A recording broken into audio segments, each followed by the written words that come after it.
My name is Bethany Booth, and I'm 28 years old. My mother showed up to my wedding wearing ivory. The moment my cousin whispered, "Is she seriously wearing white?" she turned to 300 guests, smiled sweetly, and said loud and clear, "It's just cream, darling. Someone has to look like the actual bride today." I didn't flinch. I'm a licensed therapist. I've spent 12 years helping women escape narcissistic mothers, while completely blind to the one who raised me.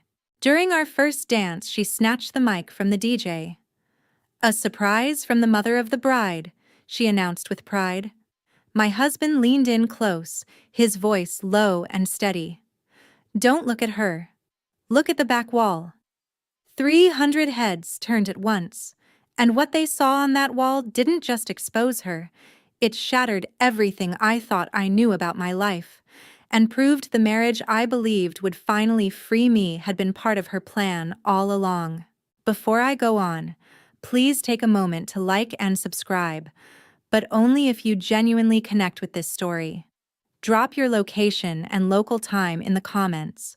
I love knowing where you all are, but I need to go back, because what happened at my wedding didn't start that night. It started 12 years earlier in my childhood bedroom, with a camera I didn't know was still recording. I was 16. My father had walked out a decade before, vanished the way men sometimes do when the weight of a woman like my mother becomes too much to carry quietly. She brought him up every chance she got. Not to mourn, to measure. Every man I ever mentioned was held against his ghost, and everyone came up short. That night, I was sitting on my bed, mascara streaked on my pillowcase, upset over a boy who'd broken up with me during fourth period lunch. My mother appeared in the doorway with her phone, the camera already open. She did this constantly. Birthdays, tantrums, fevers, recitals. She documented everything. At the time, I thought it was love. Now I understand it was inventory. She sat beside me, pulled me close. "You'd never leave me the way he did," she said. Not quite a question. More like a line she was feeding me, waiting for me to deliver it back.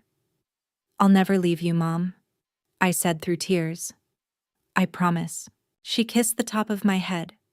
Her arm wrapped around me, but over my shoulder, and I only realized this years later, replaying the memory like a crime scene. Her eyes drifted to the phone propped on the nightstand. Still recording, the red dot still blinking. She held me for another minute. Then she stood, picked up the phone, checked the screen, and slipped it into her pocket like she was saving a receipt. I was 16. I didn't know promises could be weapons. I didn't know she was building an arsenal she'd deploy at my own wedding. The morning of my wedding, I sat in the bridal suite at a country club estate in Fairfield County, Connecticut. The kind of venue where the hedges are sharper than the conversations and every centerpiece has been approved by committee. Bridget Callahan, my maid of honor and the only person on earth who has never once lied to me, was working on the 42 buttons running down my back, narrating each one like she was performing surgery. "Button 19, she said. "Halfway there. You're sweating, by the way." "It's October. It's nerves.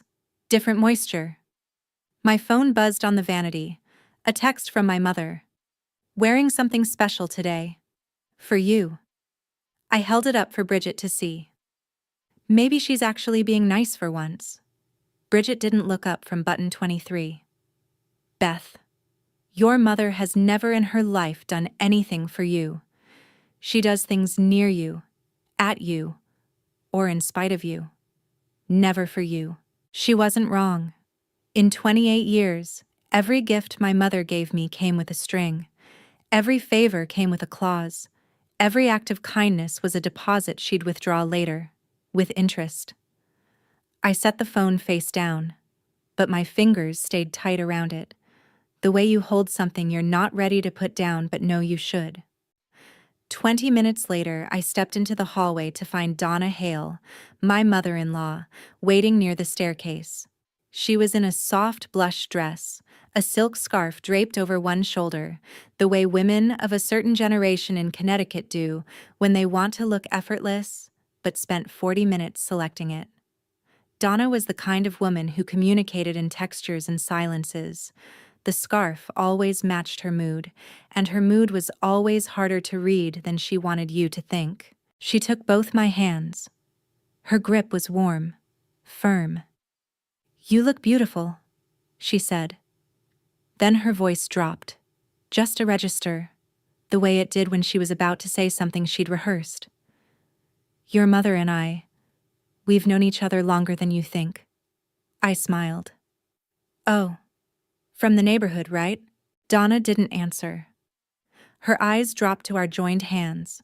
She squeezed once. Then she let go, adjusted her scarf, tugging it tighter, like armor, and walked toward the ceremony without another word.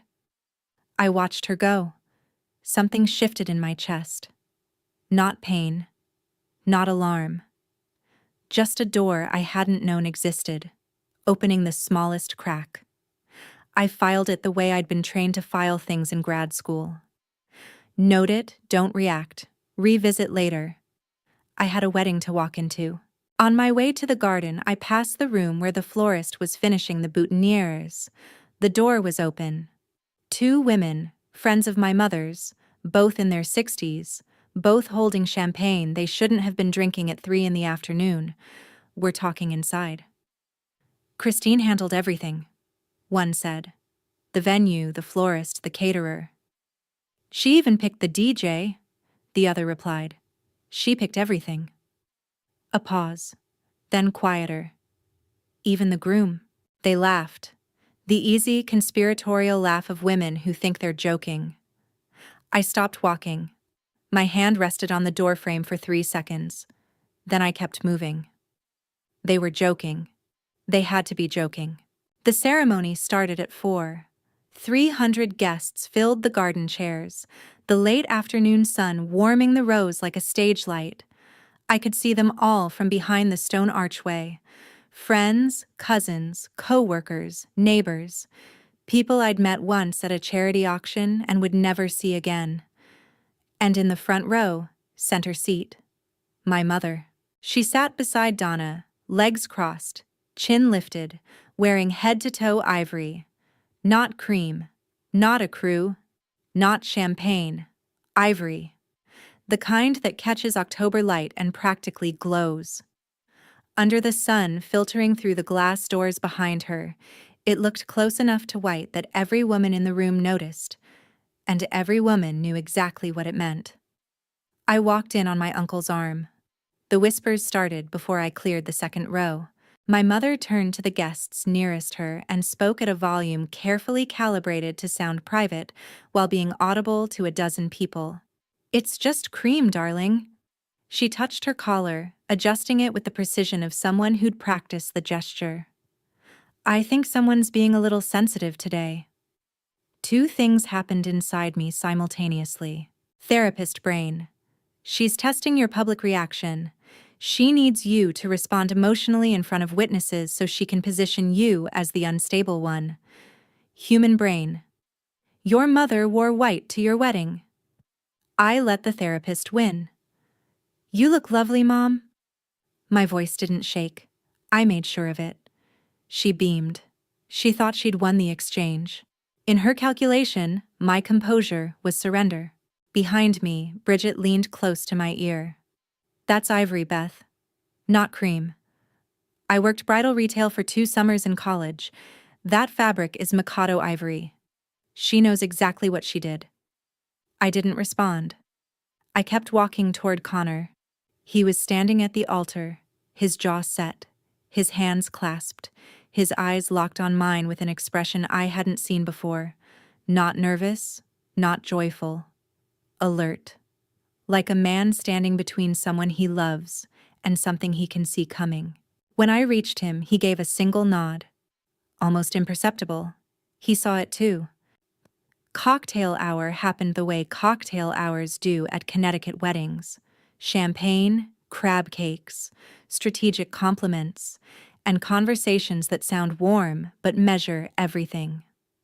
My mother made the rounds like a woman running for office, touching forearms, laughing a beat too loudly, positioning herself at the center of every cluster. I watched her stop a group near the bar. "I'm just so proud of my girl," she said, pressing one hand to her chest. "Everything I have, my whole world." A woman I didn't recognize dabbed her eye. Then my mother materialized beside me. She never approached, just appeared, the way certain kinds of people enter your space without the courtesy of arrival. "I hope you don't mind," she said, her voice pitched low but angled toward two guests adjusting their cocktail napkins behind us. "But I've arranged a little something for later tonight. A mother's prerogative." She tapped her champagne flute but didn't drink. She never drank at events. It interfered with her precision. "Every mother does this sort of thing," she added. "You'll understand someday." I looked at her. Every fiber of my clinical training was screaming. She's normalizing. She's framing her behavior as universal so that refusing makes you the unreasonable one. "I raised you completely on my own, Bethany." She shifted toward the couple behind us, making sure they heard. "Every single day, every school play, every doctor's appointment, everything." Her eyes glistened. On cue. "Give me 5 minutes tonight. Or are you going to take that away from me too?" Guilt. Her oldest weapon. Sharpened over 22 years to a surgical edge.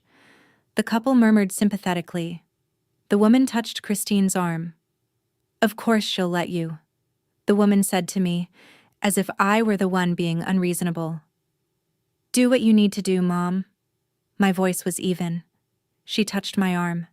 "That's my girl." I walked away carrying two things: the knowledge that she had a plan for tonight, and the growing certainty that Connor had one too. I found him behind the bar, near the service entrance. He was standing by the catering door holding his phone, his jaw doing the thing it does when he's running numbers in his head. "She's going for the mic," I said. "I know." "During the first dance?" "That's when the projector turns on." I stared at him. "What projector?" Connor looked at me. Calm, steady. The expression he wore when a spreadsheet told him something the client didn't want to hear. "I found something, Beth. 6 weeks ago. In old emails. Between your mom and mine." The garden noise faded. Live music, clinking glasses, someone's uncle laughing too loud. All of it receded. "They barely know each other, Connor. That's what they want us to believe." He took my hand. His was warm and dry. Mine was neither. "Your mom and my mom have been in contact for 3 years, since before we met." I felt the door in my chest open wider. "Whatever she does tonight," he said, "don't look at her. Look at the back wall." "What's on the back wall?" "The truth." I stood there for a long moment. The bass from the cocktail set vibrated through the floor. A waiter passed with a tray of shrimp and didn't see us. "Trust me tonight," Connor said. I nodded. My hand was trembling. His wasn't. "If your mother showed up to your wedding in Ivory, in front of 300 people, what would you do? Tell me in the comments." Because what happened next surprised even me. I need to take you back 3 years. Because the story of how I met Connor isn't the story I thought it was. I was 25. I'd just opened my own therapy practice. A tiny office above a dry cleaner in Stamford. 2 secondhand chairs. A desk I'd hauled up the stairs myself. A framed license on the wall that cost me 6 years of school and $140,000 in student loans. I was exhausted. I was proud. I was free. Or I thought I was. My mother called on a Tuesday evening, the way she always did, at the exact moment I was making dinner, because she had a sixth sense for interrupting the moments I felt most independent. "You work too hard," she said. "It's not healthy. Come to dinner Saturday. My friend Pamela is having people over. You need to meet people your own age." I almost said no, but saying no to Christine Booth was never really an option. It just felt like one. The illusion of choice was her finest trick. That Saturday, I drove to a ranch house in Fairfield with white shutters and a wraparound porch crowded with pumpkins. Pamela, a woman I'd met twice at my mother's holiday parties, greeted me at the door with a gin and tonic she'd already poured, as if she'd been expecting me at exactly that minute. Looking back, she had been. Inside, maybe 30 people milled around. Neighbors, teachers, a few couples arguing politely about the election. Nobody I knew.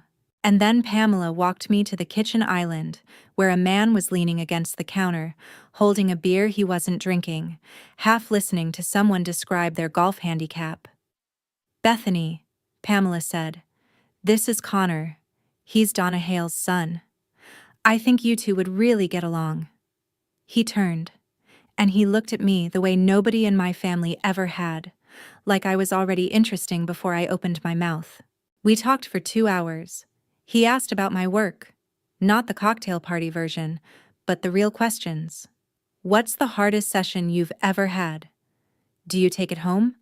What made you choose this instead of something easier? I drove home that night and called my mother. I met someone. 3 seconds of silence. I didn't understand those 3 seconds then. I understand them now. She wasn't surprised. She was calculating how long to wait before she started her performance. "Who?"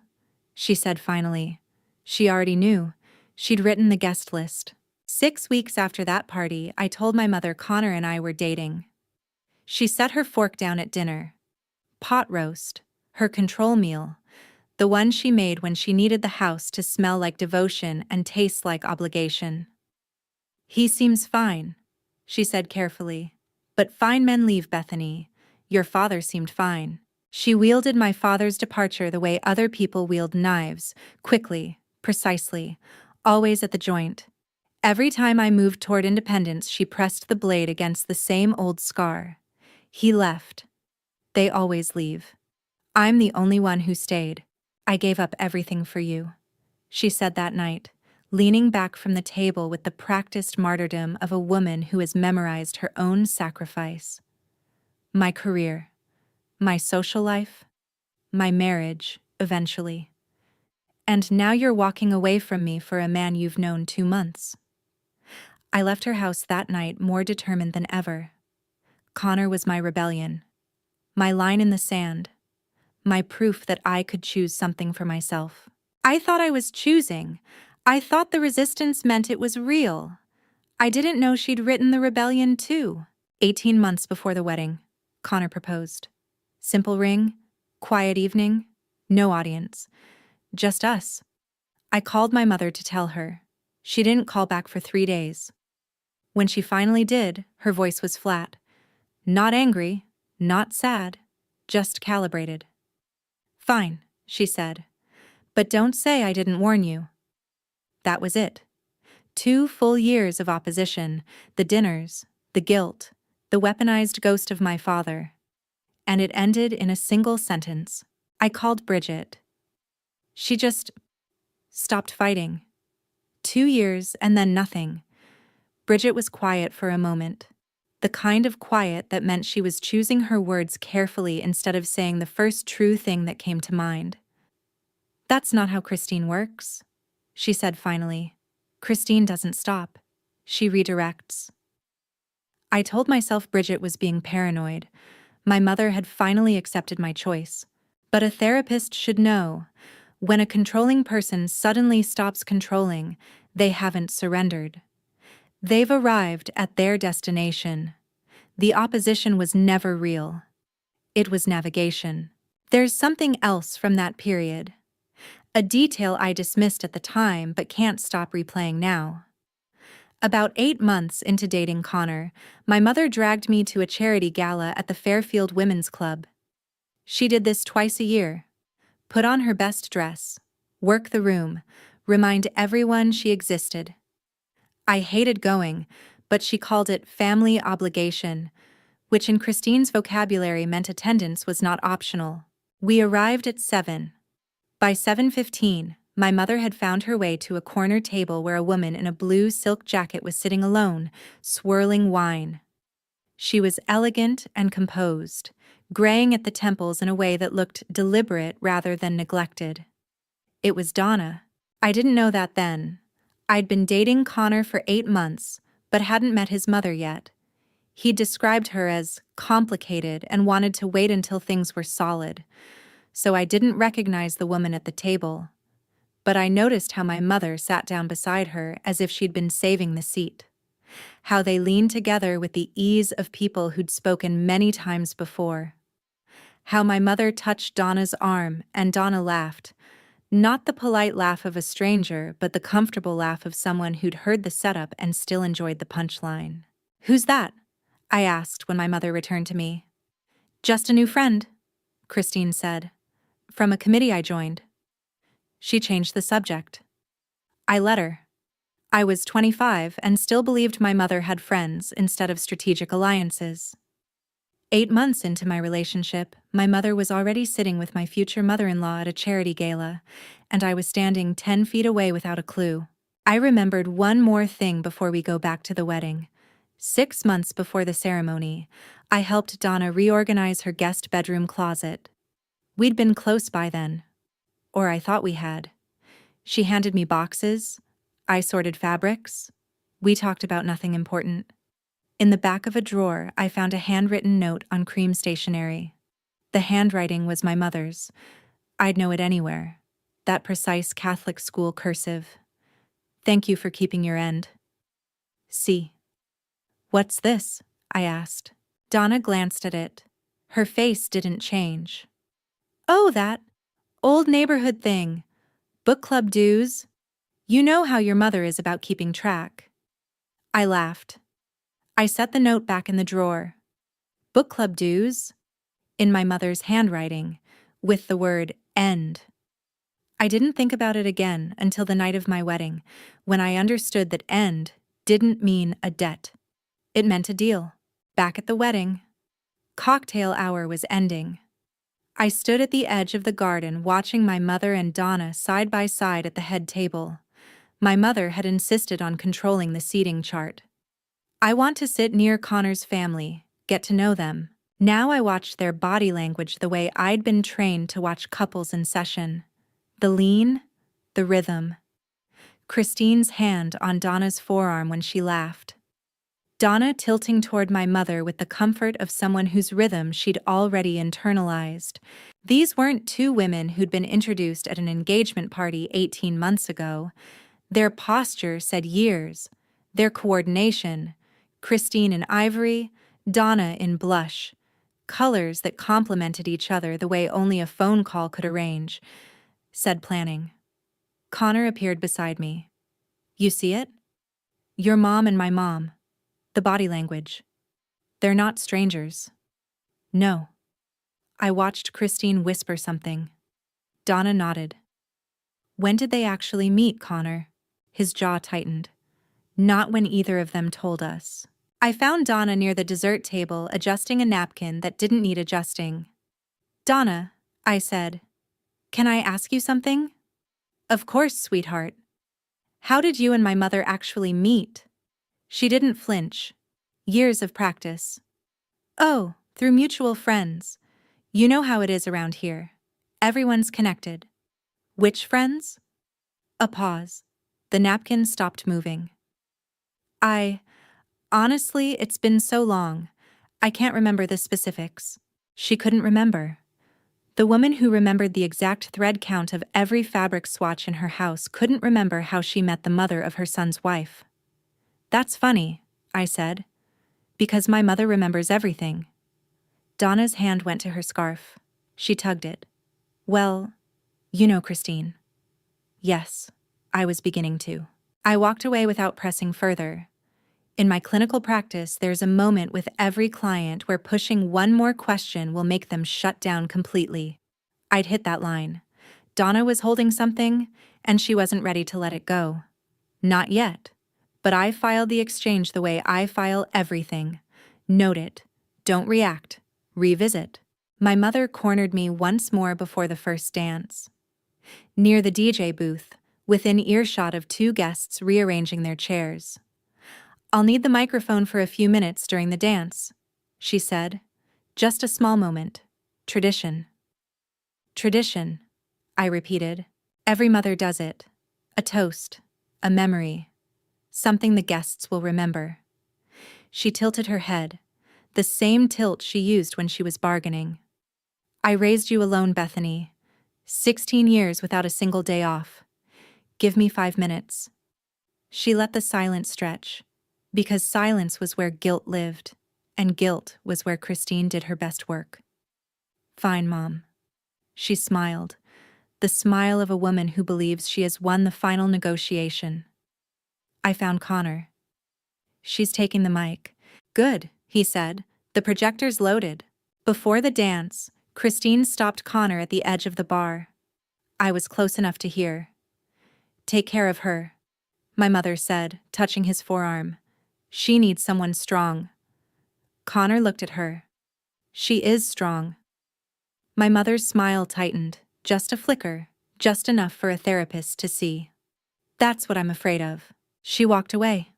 Connor watched her go. Then he turned to me, and the look on his face told me everything I needed to know. He had heard what she'd said, and he'd heard what she'd meant. She was afraid of me being strong, because strong meant uncontrollable. Strong meant I might see clearly.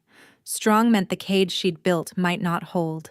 I touched the pearl earrings I was wearing, my grandmother's. Christine had told me to wear them.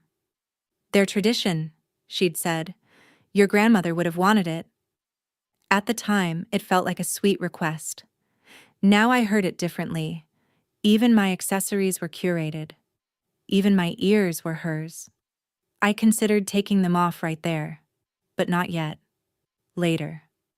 When it would mean something. 3 minutes before the dance, I locked myself in the restroom. I stood in front of the mirror, hands trembling, dress perfect. Ring on my finger. The ring Connor chose. Or had he? Had Donna suggested the style? Had my mother described what I'd want? I turned on the faucet. Cold water. Wrists.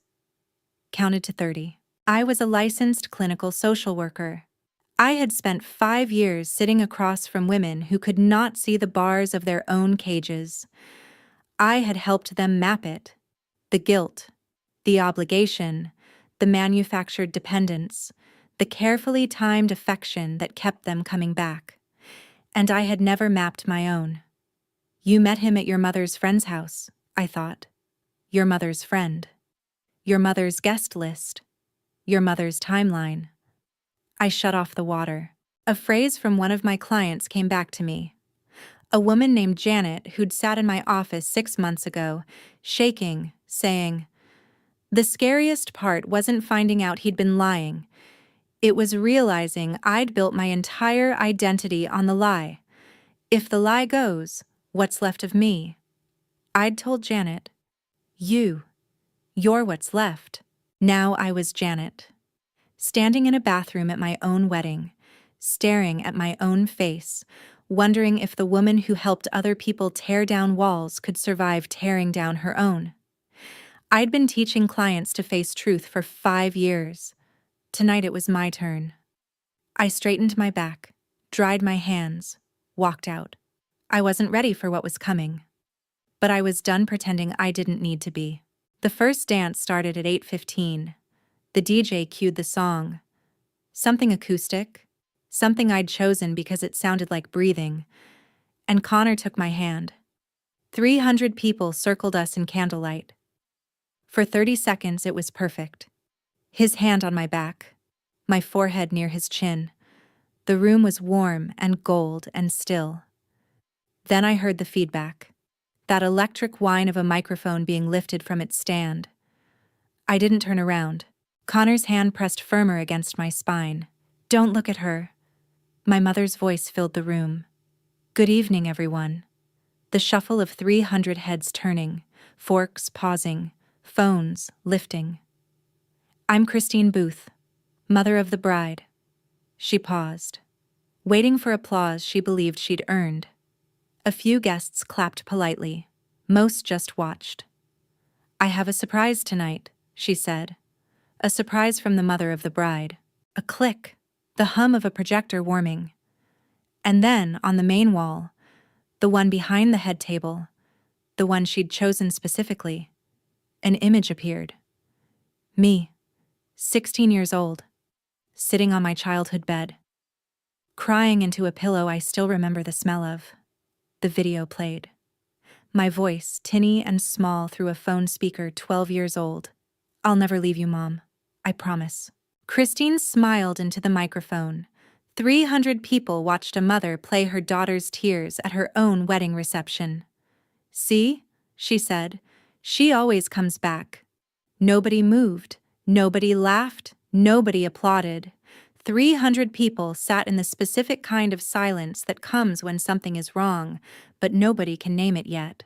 I stood in the center of the dance floor, 28 years old, watching myself at 16 make a promise that was being cashed in like a check. The video looped. My 16-year-old face, swollen from crying, repeating the words my mother had harvested and stored for 12 years. Around me, I could feel the room recalculating.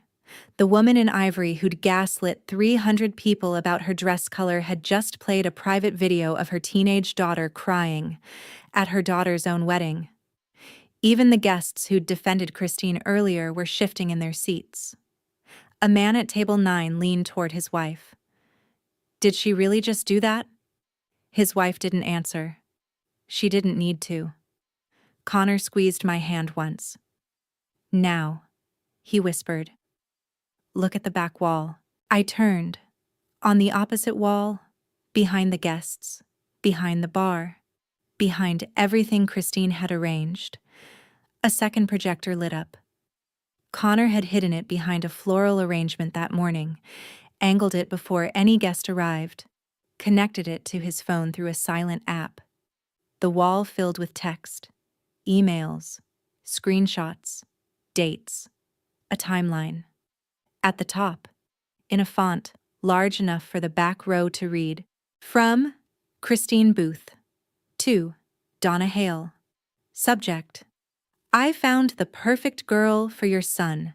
The date was 3 years and 2 months ago, 7 months before I walked into Pamela's kitchen and met a man I believed the universe had placed there. Below it, message after message. Christine to Donna. Donna to Christine. Screenshots of texts with timestamps, a schedule, a strategy. 300 heads turned. The whispers started like static. Low, confused, layered. What is that? Are those emails? Christine and Donna? My feet were bolted to the dance floor. My eyes tracked down the timeline the way they tracked session notes, looking for the pattern, the escalation, the point where the narrative breaks. I found it. Email 3. My mother to Pamela, the woman who hosted the party. Invite them both on Saturday? Table them next to each other. Don't mention me. My mother was still holding the microphone on the other wall. Behind her, the video of 16-year-old me was still playing on loop, still crying, still promising. And on this wall, the truth was still scrolling. Christine's hand began to shake. The mic whined. 300 people are watching. Christine is looking at Donna. Do you think Donna is going to protect Christine? Or protect the truth? Drop your prediction below. I'll give my mother this. She recovered fast. 30 years of managing a room had given her reflexes most people don't develop. She forced a laugh, the kind that sounds like air being squeezed out of a balloon. This is a joke, she said into the mic. Connor, sweetheart, turn that off. This is a family celebration, not a... She paused, searching for the word. Not a courtroom, she settled on. She turned to the guests with an expression I'd seen 100 times. The face of a woman who has already decided what the narrative is and expects every person in the room to adopt it. Those are fabricated, she said, pointing at the wall with the hand that wasn't holding the microphone. He doctored them.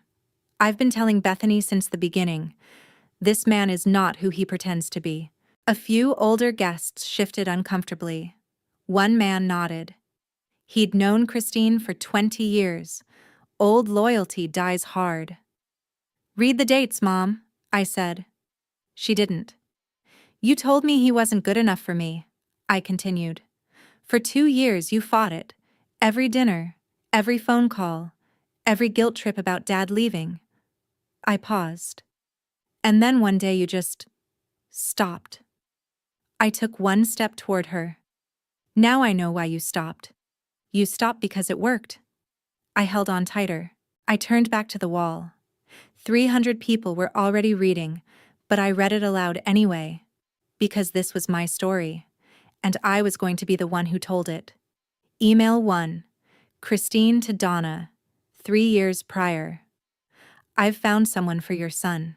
She's a therapist. She'll be patient. She'll understand boundaries. She won't push back. She doesn't cause trouble. Email 2. Donna to Christine, 4 days later. Tell me more about her. Send her details. Email 3. Christine to Pamela. Invite both of them Saturday. Seat them together. Don't tell either one I'm involved. I stopped reading. Looked at the room. I walked into that kitchen believing in coincidence. I said, I fell in love believing in fate. Neither one was real. There was only my mother's guest list. I scrolled the timeline mentally. The emails continued below, month by month, my mother updating Donna on my emotional state. She's hesitant. Push back harder. Then later, she's committed. Time to ease off. And later still, the ring is picked. Don't let your son propose at a restaurant. She'll say yes faster at home, where she feels safe. My mother had choreographed even the proposal. Not the words, not the love, but the setting, the timing, the conditions under which I was most likely to say yes. I looked at Donna. She sat in the front row, her silk scarf crushed in her fist, her eyes fixed on the hardwood floor as if she could disappear into the grain. My mother's email had described me the way you'd describe a piece of furniture. Patient.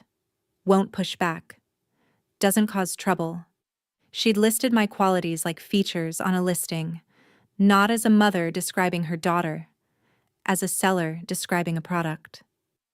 I stood there on that dance floor, somewhere between the girl who cried at 16 and the woman who was refusing to cry now, and waited. Christine, still clutching the mic, scanned the room for an ally.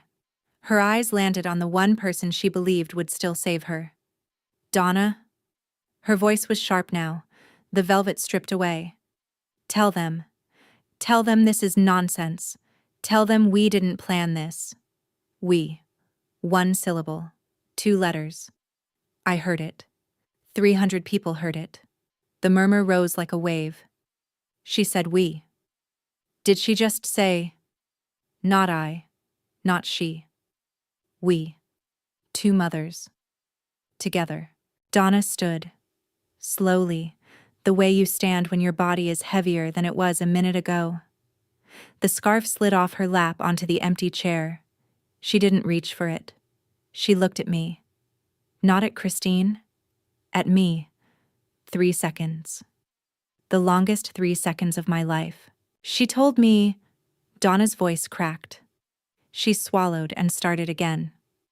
Christine told me that if I helped her, she would make sure my son married a woman who would never disobey, a woman who would be patient and grateful, and who would stay.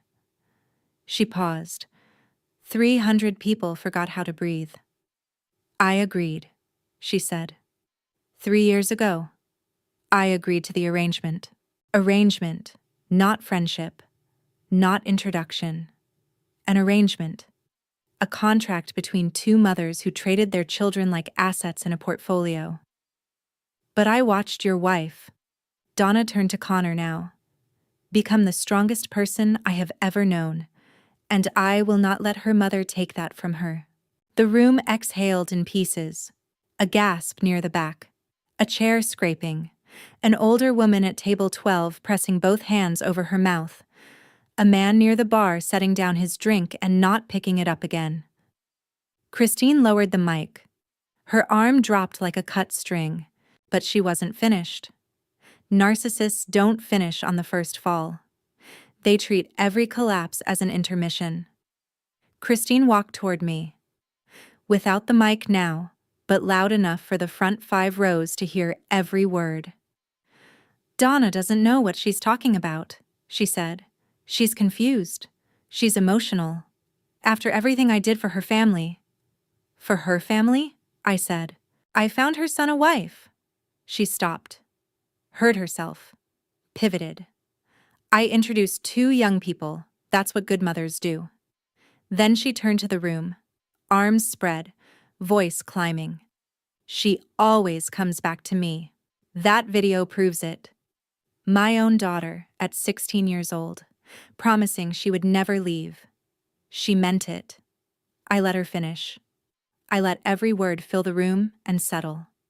Then, "I was 16, Mom." She stopped.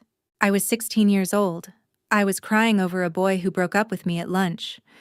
And you were holding a camera." I watched the truth land. Not fast. Not dramatic. Slow, the way water moves through a crack in concrete, quiet and irreversible. She opened her mouth. Nothing came out.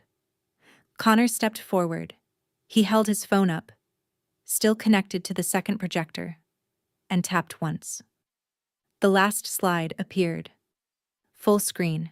From Christine Booth to Donna Hale. Subject: "I found the perfect girl for your son." And below the subject line, 1 paragraph. Every word visible to 300 people who had stopped pretending to look away. "She's a therapist. She'll be patient. She'll be kind. She won't leave. She doesn't know how. She doesn't know how." The room went silent. Not quiet. Silent. The kind of silence that has weight. She doesn't know how to leave. That's why my mother chose me. Not because I was special. Not because I was enough. Because I was trapped. Because a woman who spent her career teaching others to escape would never recognize the walls of her own cage. A woman at table 5, someone I'd never met, pressed her knuckle to her lips and started crying. She didn't know my story, but she knew this shape.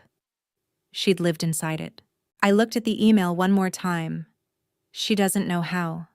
4 words that explained everything. Why my mother never worried that I'd actually leave Connor. Why she stopped fighting after the proposal. Why she wore ivory to my wedding with the confidence of a woman who believed she'd already won.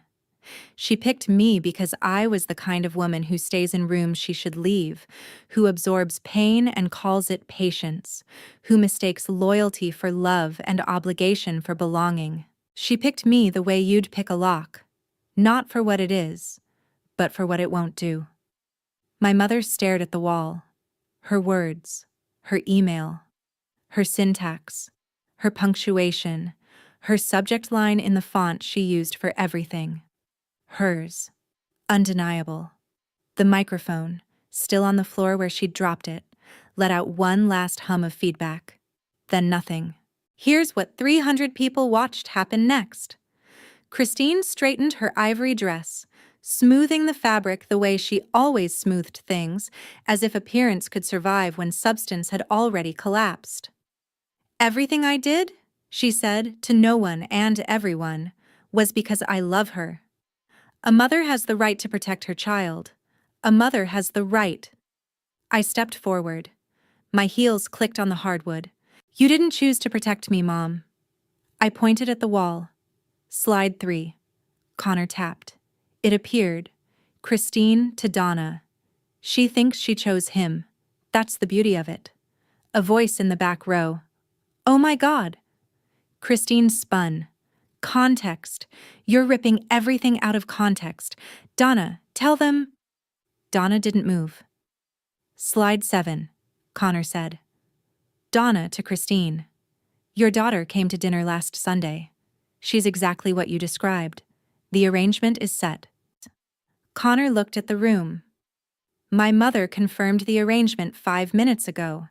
2 mothers, 1 deal. Trading their children like cards in a game neither of us agreed to play." Donna stood again, tears running now, not wiped away. She turned to Christine with the exhaustion of someone who has carried a lie for 3 years and felt it snap. "It's over, Christine." Then to me, "I'm sorry. I should have told you the day he proposed. I should have told you 3 years ago." I heard her. I didn't absolve her. Not yet. Maybe not ever. But I heard her.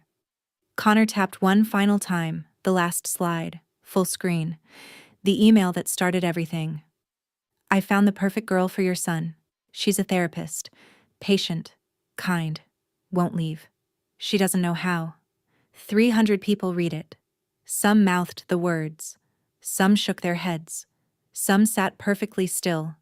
The way you sit when you know you're watching something you'll carry out of this room and never fully put down. My mother looked around. One last sweep. No one met her eyes. A man near the exit stepped to the side. Not blocking, not confronting, just clearing a path. The way you step aside for something you don't want near you anymore. She walked toward the door. Alone. In ivory.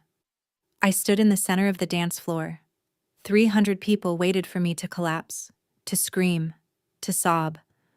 The breakdown they'd been conditioned by movies to expect. I didn't give them one.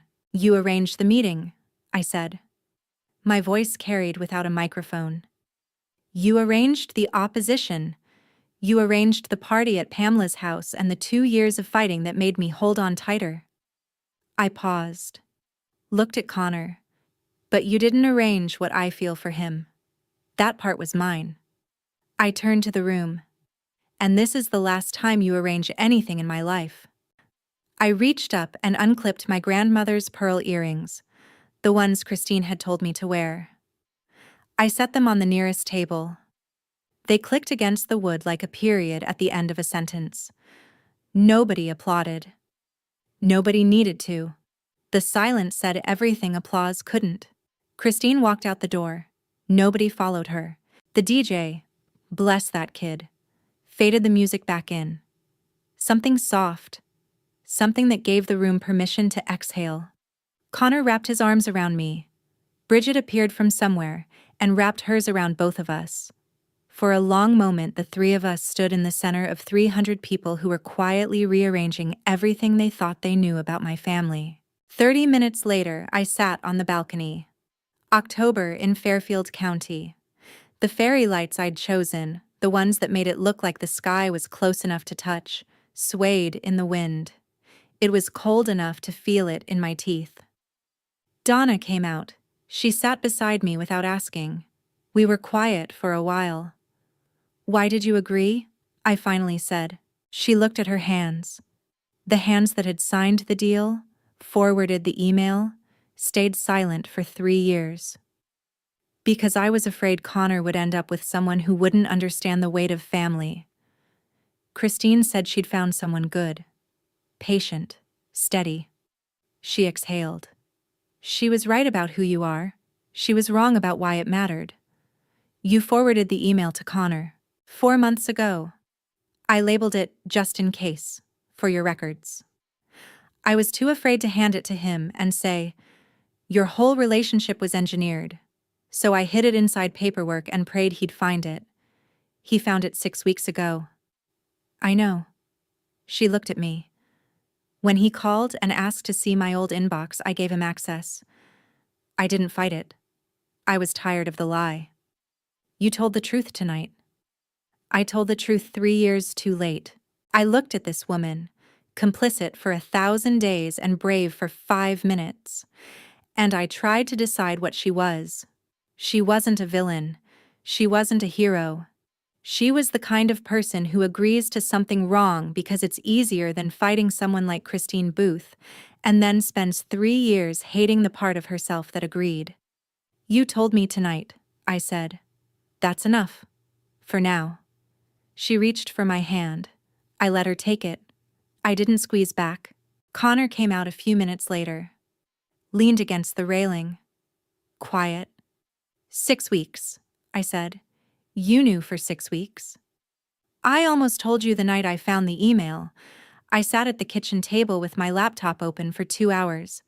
I had the words ready. Why didn't you? Because if I told you before the wedding, you would have canceled it. And I didn't want her to take that from us, too.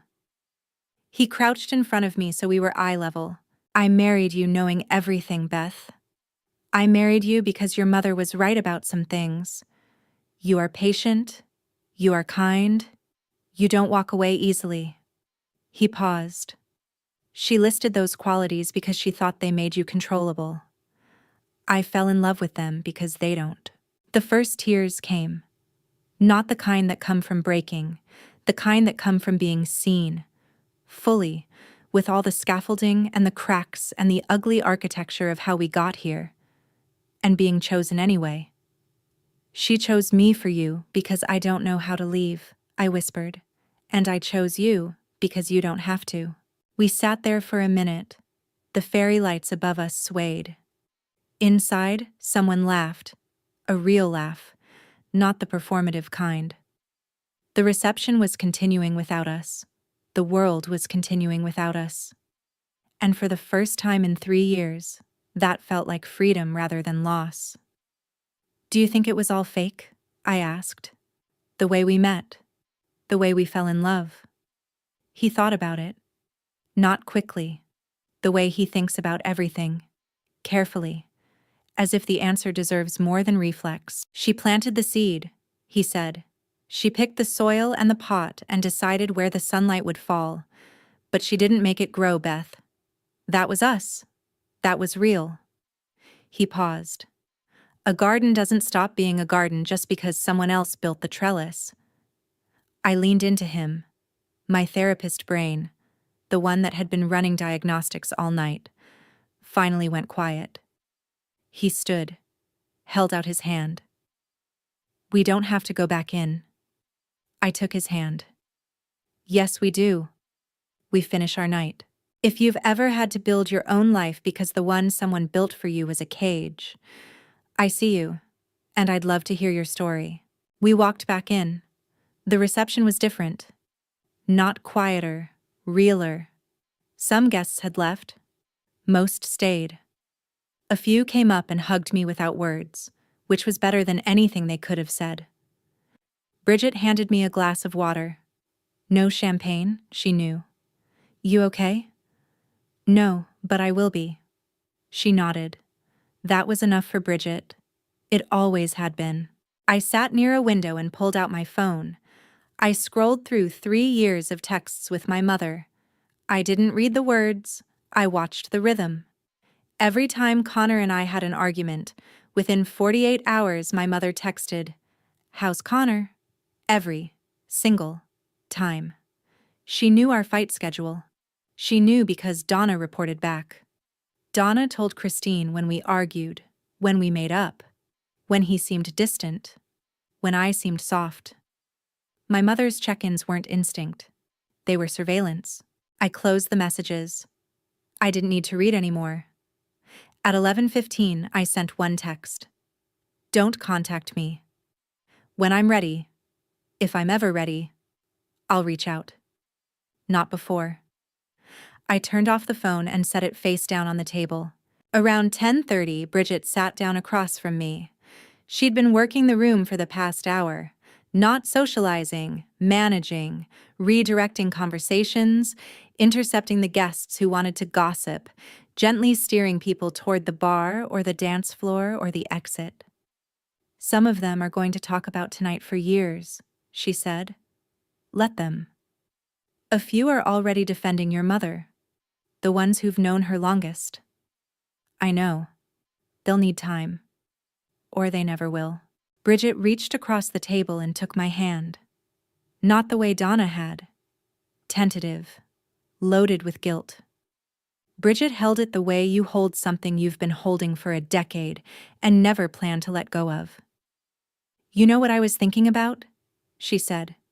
That night in college when you called me at 2 a.m. because your mother had shown up at your dorm and rearranged your furniture while you were at class. I almost laughed. She said she was making it feel like home. She was marking territory, Beth. She was making sure every room you entered had her fingerprints on it. I looked at Bridget.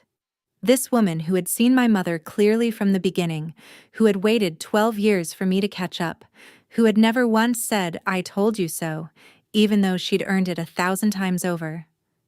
"Thank you," I said, "for never giving up on me seeing it." "I'm an ER nurse," she said. "I'm literally trained to wait for people to wake up." I laughed. My first real laugh since the mic dropped. The last guests left around midnight.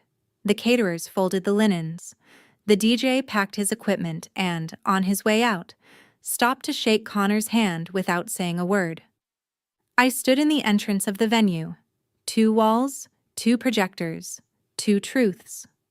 My mother's video on one. A 16-year-old girl promising to stay. Connor's timeline on the other. The blueprint of a life arranged without consent. Donna stood near the door. New scarf on her shoulder. She didn't approach. She nodded once. I nodded back. It wasn't forgiveness. It was acknowledgement that she'd chosen the harder thing tonight, and that counted for something. Not everything, but something. We would talk again. In a week, maybe a month. I'd sit across from her at her kitchen table and she'd tell me the rest. The parts she hadn't said tonight. The parts that were too detailed for a room of 300. And I'd listen the way I listen in session, without judgment, without interruption, with the understanding that truth comes in layers and no one peels them all at once. But that was later. Tonight, the acknowledgement was enough. Connor held my coat open. I slipped my arms in and stepped outside into the cold Connecticut air. The October wind carried the smell of fallen leaves and the faint sweetness of the caterer's kitchen closing down. Behind us, the venue glowed, warm, golden, emptying out like a theater after the final act. My mother arranged the meeting. She arranged the opposition. She arranged the party at Pamela's house and the 2 years of fighting that pushed me closer instead of driving me away. But she didn't arrange the way he looks at me when I'm reading on the couch with my feet tucked under the blanket, forgetting the world exists. She didn't arrange the way I chose to stay when staying was hard, when his mother's silence confused me, and my mother's noise exhausted me, and love felt less like a movie and more like showing up on the days when showing up is the only thing you have left. She didn't arrange the love. That part was mine. Some mothers build cages and call them homes. They line the bars with guilt and paint the locks with devotion and tell their daughters the key is obedience. And some daughters spend their entire lives learning how to leave, only to discover that leaving doesn't erase what was real. It means the love was never theirs to arrange. It was mine to begin with. My name is Bethany Booth. I'm 28 years old. And for the first time in my life, every choice I make from here is mine.